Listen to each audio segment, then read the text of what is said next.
Pendant une dizaine d'années, la chronique des Whately se fondit indistinctement dans la vie courante d'une communauté malsaine, habituée à leurs bizarreries et endurcie à leur orgie de la veille du 1er mai et de la Toussaint. 2 fois l'an, ils allumaient des feux sur Sentinel Hill, et au même moment, les grognements de la montagne revenaient avec de plus en plus de virulence. Cependant qu'en toute saison, il se passait d'étranges et sinistres choses dans la ferme solitaire. À la longue, les visiteurs en vinrent à affirmer que l'on entendait des bruits dans l'étage condamné, même quand toute la famille était en bas, et ils se demandèrent avec quelle promptitude ou quelle lenteur une vache ou un bœuf était habituellement sacrifié.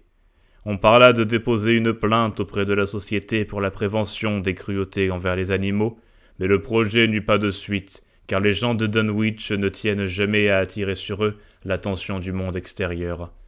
Vers 1923, alors que Wilbur était un garçon de 10 ans, dont l'esprit, la voix, la stature et le visage barbu donnaient l'impression d'une complète maturité, la vieille maison subit un second grand assaut de charpentage.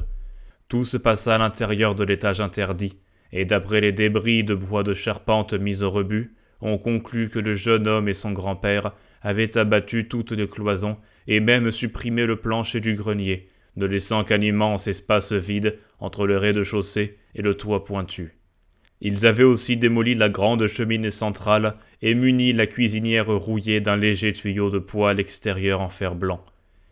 Au printemps suivant, le vieux Whately remarqua qu'un grand nombre d'engoulevents sortaient de Cold Spring Glen pour venir la nuit pépier sous sa fenêtre.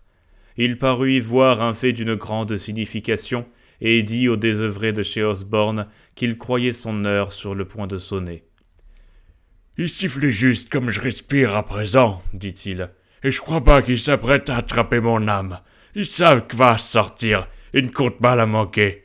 Mais vous le saurez pas, les gars, quand je serai parti, s'ils m'ont pris ou pas. S'ils me prennent, ils feront que chanter et ricasser jusqu'au petit jour. Sans ça, ils se calmeront peu à peu. Je crois bien qu'eux et les hommes qui chassent, ils ont des sacrés bagarres quelquefois. » La nuit de la Masse, 1924, le docteur Houghton d'Aylesbury fut appelé d'urgence par Wilbur Whately, qui avait fouetté son dernier cheval à travers les ténèbres pour téléphoner de chez Osborne au village. Il trouva le vieux Whately au plus mal, le rythme cardiaque et le bruit de la respiration stertoreuse annonçant une fin imminente. L'informe fille albinos et le petit-fils, étonnamment barbu, étaient debout à son chevet, tandis que du gouffre vacant au-dessus d'eux venait l'évocation inquiétante d'une houle ou d'un clapotement rythmique, tels ceux des vagues sur une grève plate. Le médecin, pourtant, fut surtout troublé par les oiseaux de nuit qui jacassaient dehors, une légion apparemment innombrable d'engoulevents qui criaient leur interminable message en répétition diaboliquement rythmée sur le halètement sifflant du mourant. C'était surnaturel et monstrueux, trop semblable, songeait le docteur Houghton, à toute cette région où il était entré bien à contre-cœur en réponse à l'appel urgent. Vers 1h du matin, le vieux Whately reprit conscience et interrompit son souffle bruyant pour adresser à son petit-fils quelques phrases entrecoupées. « Plus de place, Whately. Faut plus de place bientôt. Tu pousses, et ça pousse bien plus vite. Il sera bientôt prêt à te servir, mon gars. Ouvre les portes à York South. Avec la grande incantation, tu trouveras la page 751 de l'édition complète. Et alors mets le feu à la prison. Le feu de la terre peut plus le brûler à cette heure. » De toute évidence, il était complètement fou. Après une pause durant laquelle, dehors, la volée d'engoulevents réglait ses cris sur le nouveau rythme de son souffle, tandis que venaient de très loin quelques indices des étranges bruits de la colline, il ajouta 1 ou 2 phrases encore.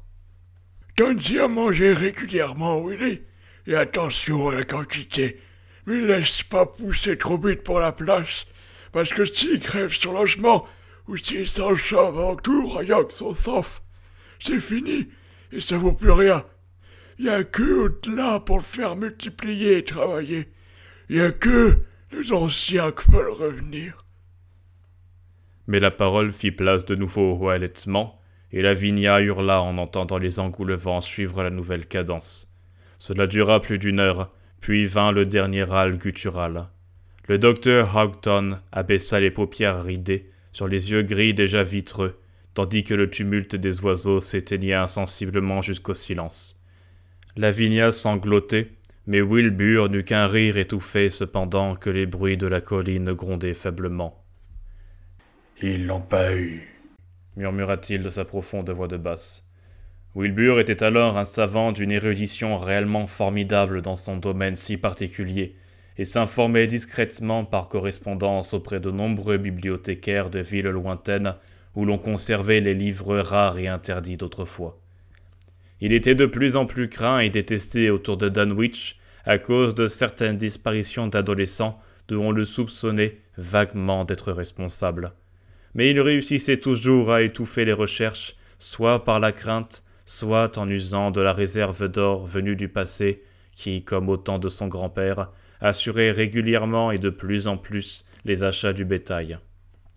Sa maturité était maintenant très frappante, et sa taille, après avoir atteint la limite normale d'un adulte, semblait devoir la dépasser. En 1925, quand un correspondant érudit de l'université de Miskatonic vint le voir un jour, puis repartit blême et perplexe, il mesurait plus de 6 pieds 3/4. Depuis des années, Wilbur traitait avec un mépris grandissant sa mère albinos et contrefaite, lui interdisant enfin de l'accompagner dans les collines la veille du 1er mai de la Toussaint. Et en 1926, la malheureuse avoua à Mamie Bishop qu'elle en avait peur. « Il y a tant de choses chez lui que je peux pas t'expliquer, mamie, dit-elle. Mais à cette heure, il y en a d'autres que je comprends pas moi-même.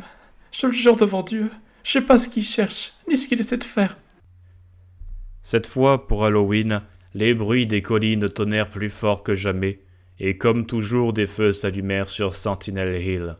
Mais les gens remarquèrent surtout les cris rythmés d'immenses vols d'engoulevents anormalement attardés qui s'étaient assemblés auprès de la ferme sans lumière des Whateley. Après minuit, leurs voix perçantes éclatèrent en une sorte de rire énorme et démoniaque qu'on entendit dans tout le pays et qui ne finit par s'apaiser qu'à l'aube. Alors ils s'envolèrent à tire-d'aile vers le sud, où ils se faisaient attendre depuis 1 mois au moins. Ce que cela signifiait, personne ne le sut vraiment que plus tard. Apparemment, aucun des habitants du voisinage n'était mort, mais la pauvre Lavinia Whateley, l'albinos contrefaite, avait disparu pour toujours. Pendant l'été 1927, Wilbur répara 2 appentis dans la cour de la ferme et commença à y transporter ses livres et ses effets. Peu après, Earl Sawyer raconta aux oisifs de chez Osborne que d'autres travaux étaient en cours à la ferme Whateley. Wilbur condamnait toutes les portes et les fenêtres du rez-de-chaussée et semblait abattre les cloisons comme lui et son grand-père l'avaient fait à l'étage 4 ans plus tôt. Il vivait dans l'un des appentis et Sawyer lui avait trouvé l'air exceptionnellement soucieux et tremblant. Les gens, en général, le soupçonnaient de savoir quelque chose sur la disparition de sa mère, et très rares étaient désormais ceux qui s'aventuraient près de chez lui. Il mesurait plus de 7 pieds, et rien n'indiquait qu'il cessât de grandir.